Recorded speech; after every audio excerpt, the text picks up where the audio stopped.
même si le temps est gris, même si l'ambiance est un peu morose ces temps-ci, on s'en fiche.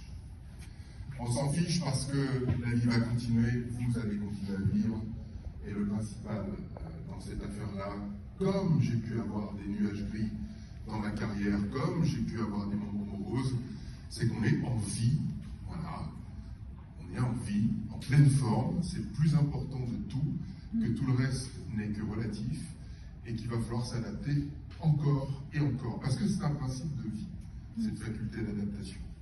Voilà. Moi j'ai une chance incroyable, je suis heureux. Heureux parce que j'ai choisi mes vies. J'ai choisi mes vies lorsque j'étais gamin, puisque j'ai décidé d'être athlète de haut niveau. C'était une vraie décision, ferme et définitive. J'avais une petite douzaine, 13 ans peut-être. Voilà. Je commençais le judo à 11 ans. Et 2 ou 3 ans plus tard, avec des rencontres, avec des gens qui m'ont influencé, des gens qui m'ont donné envie, m'ont éclairé mon esprit, j'ai eu envie de faire comme eux, et donc j'ai décidé fermement de devenir un athlète de haut niveau. Enfin, d'essayer de devenir, parce qu'à l'époque, quand je le disais, quand j'expliquais à mes petits camarades de club dans mon village, quand je leur disais que je voulais être champion du monde et champion olympique, bah oui, ils faisaient les mêmes sourires que vous. Voilà. C'était un peu compliqué parce que à 13 ans, avoir des rêves qui semblent inaccessibles, essayer de le partager, essayer de le faire comprendre, pas simple. Alors il y avait le petit rictus, puis certains un peu plus sympas que les autres, ou peut-être avec plus de proximité, me disaient mais t'es complètement fou. Qu'est-ce que tu nous racontes? Et puis d'autres qui étaient un peu moins sympas, t'es super prétentieux.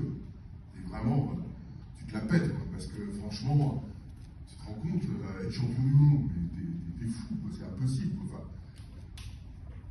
ouais, mais bon, je leur répondais que probablement toutes les personnes, toutes les femmes et les hommes qui sont un jour devenus champions du monde, à un moment donné, ils se sont posé la question et puis ils ont décidé d'y aller.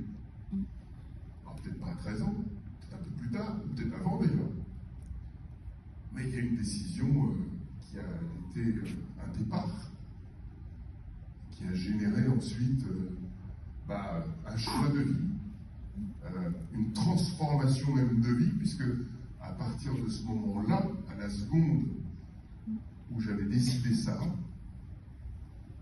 il n'y a plus une seule minute d'entraînement, une seule minute avec mes petits camarades qui n'était comme avant.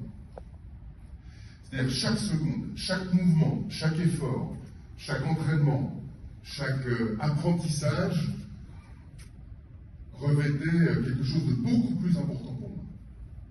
Parce que j'avais dans cette toile de fond, sans me le répéter chaque jour, à chaque minute, je ne suis pas fou, cette envie de donner le meilleur de moi-même pour faire un petit bout de chemin supplémentaire vers cet objectif qui était à l'époque très très très très loin et très très très très haut. Et je savais pertinemment qu'il allait y avoir forcément des obstacles, qu'il allait forcément y avoir des freins ou des échecs, et que le sommet de ces montagnes